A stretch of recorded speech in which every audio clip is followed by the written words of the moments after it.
Hey y'all, I'm not going to tell you how many takes this is because I'm having a hard time keeping it within time. So I'm just going to say hi, hope you all are having a great week because I enjoy that, and dive right in. So I watched this one, or I read this one while I was watching Michaela's video, and it kind of came perfect timing because as I was finishing her video, I was reading the abstract on this paper, and it really stuck out. Like, hey, this is a different paper. This isn't one of those, like I could tell that it probably wasn't gonna be one of those that just knocked it out of the park on the first try.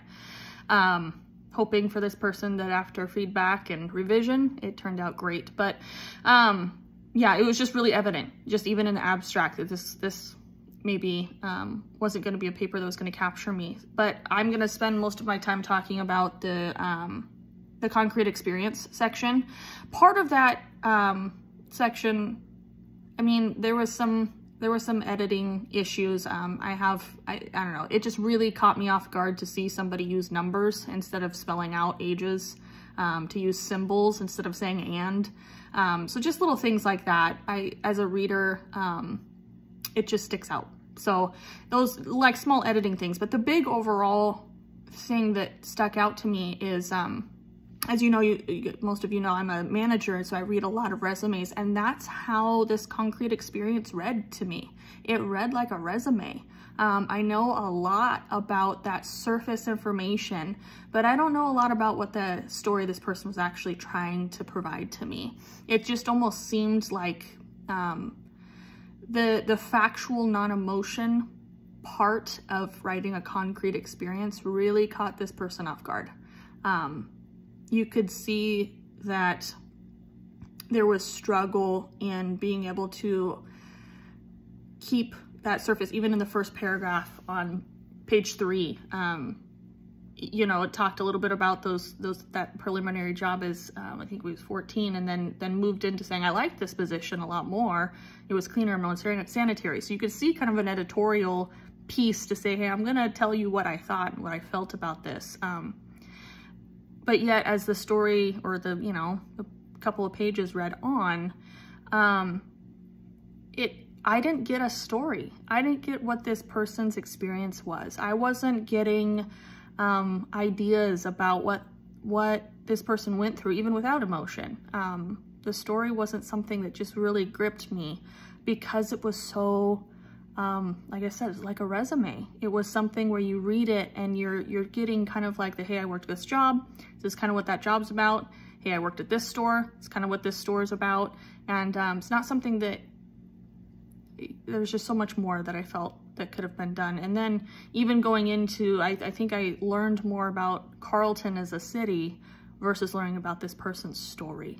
So that was kind of that overall arching thing that stuck out to me. And of course you want the concrete to really capture people, because aside from the abstract, it's what they're getting into. So you want them to start seeing where you're heading. You want them to be captured by the story. And obviously this person selected this topic for a reason.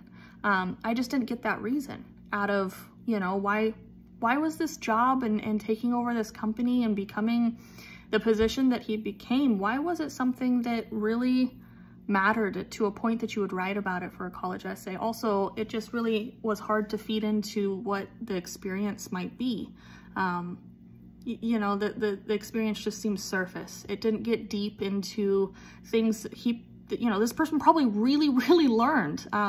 It didn't dive into the complications that probably existed during this. And the reason why that was kind of affirmed is, as I read, in the reflection and observations, I got that story.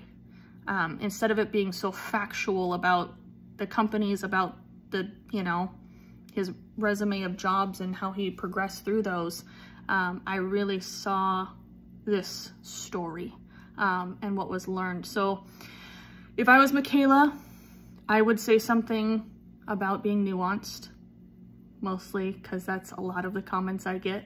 I see nuance a lot. So buzzwords.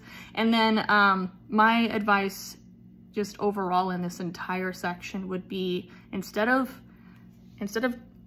mirroring the reflections and observations to mirror what they felt. You could almost take the reflections and observations and mirror it backwards.